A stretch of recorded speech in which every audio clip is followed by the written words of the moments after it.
Nagdaos ng Thanksgiving party ang cast ng nangungunang afternoon prime series na ika-6 na utos. Pero di pa tapos ang awayan ni na Emma, Georgia at Geneva sa mga darating na episodes ng top-rating Kaputso series. Ang Star Bites hatid ni Lars Santiago.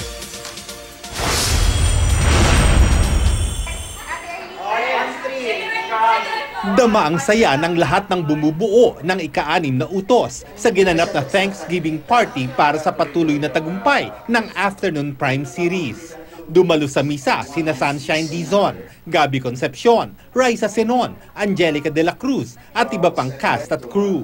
Truly a big blessing for everyone here dito sa amin sa ika-6 na utos. And of course, we also wait to the public. Maraming salamat po. Very thankful po ang lahat ng bumubuo ng ika-6 na utos kasi po mas lalo pa pong tumaas yung ratings ng ika-6 na utos.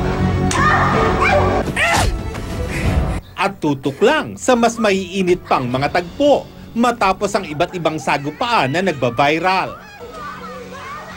Inabangan din ang aquarium fight ng tatlo. Ayan, yan, magsama kayong dalawa. Say hello to your relatives na mga hipon at lobster na mahilig kumain ng tira-tira na gaya nyo, mahilig din kumain ng tira-tira ko lang din. Pero may banta pa ang dalawa. Hindi pa tapos ang laban, Emma. Marami ka pang dapat maranasan sa kamay ni Georgia.